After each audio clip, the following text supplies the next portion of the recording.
What were the World War II years like?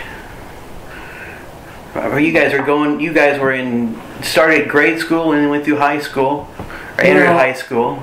We started in high school in World War II, I think.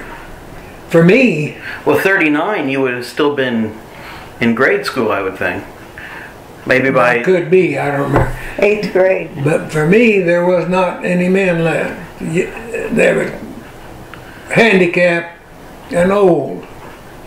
So, I had gone to Belleville. Dad was working over there.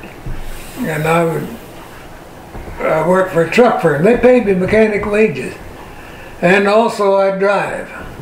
At night I'd relief drive. I went down to McPherson, Kansas and hauled gas while the regular driver slept. And I hauled cattle, stopped to Kansas City and hauled the freight and hauled beer to St. Joe. Long trips from Belleville. What were those highways like back then? Well, the main highway blacktop. But you get a load of gasoline on them old trucks, you know. And the highways are not very thick. And the summertime was so hot, you'd look just like you're plowing with a tractor. And you lean out and look back, and the back wheels are sinking down the blacktop that much. How fast would they go? Well, no, they didn't go too fast. One time, and I was just a kid, I'd relief drove and I'd rode with them, see. And I got this load of gas one time, and the highway was square corners every time. Well, you come down this Glasgow corner with it.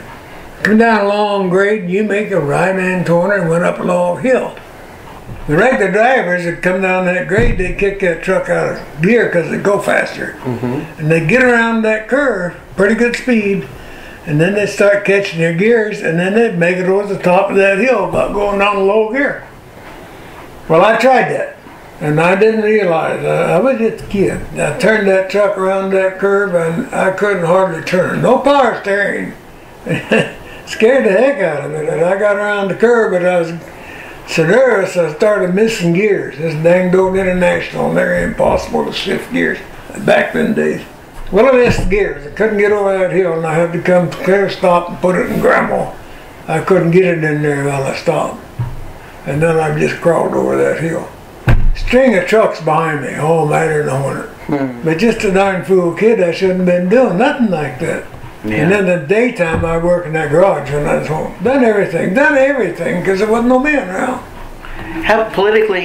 What did you guys think of what was going on in the world? Or how much did you pay attention to what was going on? I never even thought about it. Never thought politically at all. Your mom, did you? Well, I probably did. I had 2 brothers in it. What did you guys think when you heard that Pearl Harbor was attacked? I mean, was it like... I don't remember what I thought. I was afraid because they both were already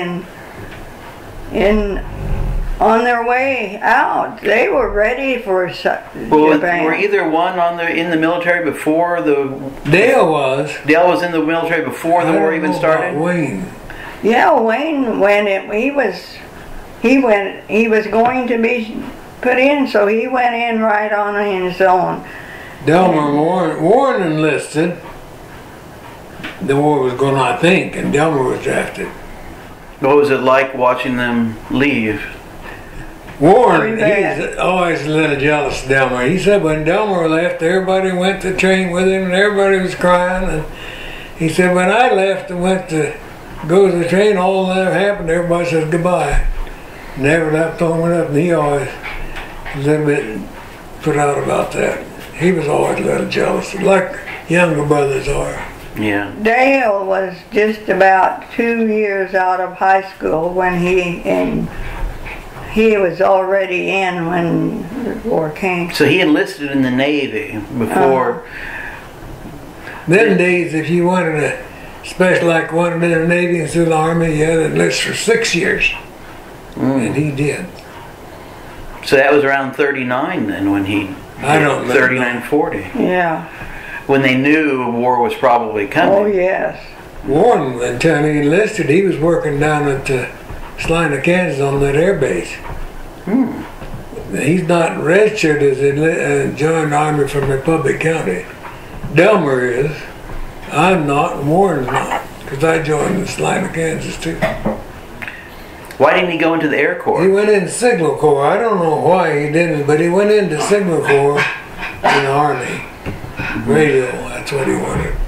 And I don't know why he chose the Army. I was in Belleville's time. I was working in Belleville. What do you want? Dad's working in Belleville, and I went over there with him. How big a town was Belleville at that time? Probably about 2,000 or so. It was a railroad terminal. Most people there was railroaders, and they had 2 or 3 big cement elevators. Well, they didn't cement at that time, but number of elevators there. And the railroad terminal and the highway 36 and 81 crossed there. And during the war, they'd have most everything went by troop train. And the railroad was so darn busy that they'd have a troop train come in there and couldn't get out because of traffic, and they might sit there all day. Well, they'd turn the soldiers loose, and they, of course, most of them, some of them veterans, drinking and raising the devil and fighting, and had a small police force, a small MP force, trying to round them up and get them back on that train. Quite a wild town. There wasn't nothing Republic, farmer. There was a number of the guys that got deferred to farm. Some of them was, well, one guy, he got married and got his wife pregnant and got deferred to farm. And he was not well thought of. Another guy run the grocery store, said it looked like war.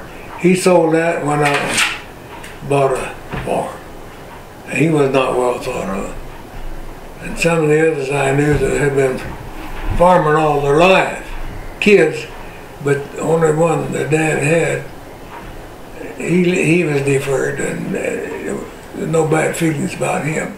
One of the farmers, he was a drinker too.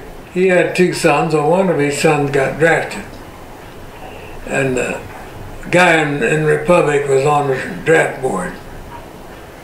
And this guy got over there to Belleville and got to drinking, and he went in the draft board, and Bill McClure was the fellow's name. This one boy that was farmer married this McClure girl. He got deferred, but should have been. But this old boy was pretty well drunk. He went in and he said, "Say, you got any more daughters? I got a boy I need to stay out of the Army and help me." Well, his boy got drafted. But there was all kinds of things going on during the war. I assume a lot of the teachers got drafted, and yet We had a teacher in Republic, Jack McClacken, and he was a good teacher. But you didn't fool around with him at all. He could smack your head. He went from Republic, he went to everyone Agra. loved him. He went to Agra. When the Hornet went down, were you guys notified in any way, or? No. Not immediately. They were when their station had changed. They had to have a different address, of course, and that's about all they gave you. This is what Darlene has told me in the past. Dale come home on leave. When you're on a ship at sink, you get survivor's leave. And he come home on leave with strict orders, don't say a word about it. They didn't want him to know the ship was sink. The Japanese. And somebody had told his dad, some sailor, that the ship had gone down.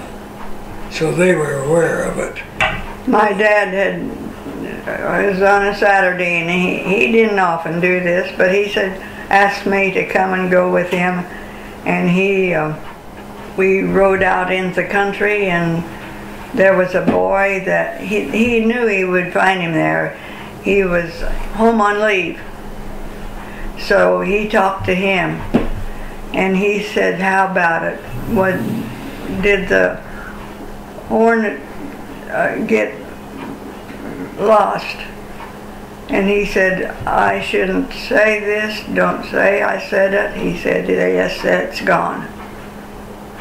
And so there we were. It was down, and about 2 or 3 weeks later, Dale was home. And that was nice. He got a 30-day survivor's leave. He didn't know whether Dale was alive or dead then? Oh no, not until he came in. Not until he walked in the door? Well, They probably knew it before then. The Navy probably notified her.